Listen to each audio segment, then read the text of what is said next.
Let me know. Do I still got time to grow? Things ain't always said. I graduated from Yale University, undergrad, in 2001, and let's just say my journey towards the American dream is one that is filled with many bumps and stops. The Ivy League experience, the African American Ivy League experience, specifically that of the working middle class, can be, at times, mired in deep melancholy, isolation, and hard questions that life doesn't quite prepare you for.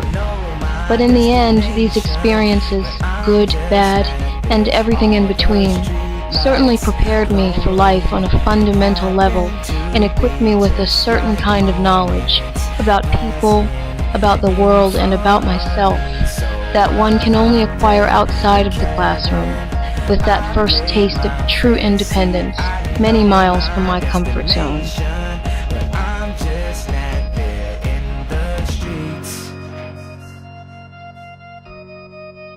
After leaving New Haven, I returned to Atlanta, and as I searched for my place in the post-9/11 adult world, I found myself floundering, working dead-end jobs to make ends meet, living off of ramen noodles and toast, strategizing bill payments to stretch my meager salary. It was a rough time, but it definitely fueled one of my most creative periods. I really found my artistic legs during this time. Because I had very little resources, I had to use the outer reaches of my imagination to make art. As canvas was something I could only afford in my wildest fantasies, I painted on poster board, cardboard, doors and windows, old wooden panels from abandoned furniture, old newspapers, shower curtains, discarded movie posters, and I did it with the kind of wild abandon of someone with nothing to lose.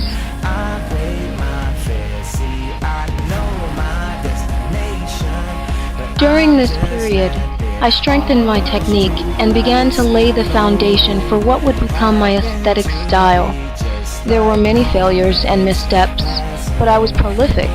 I learned a lot about what works and what doesn't, when to hold back and when to let loose.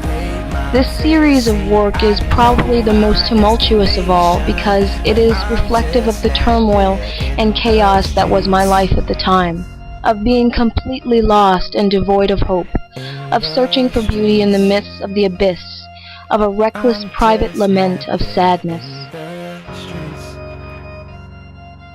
I'm just not there. Life's just not fair.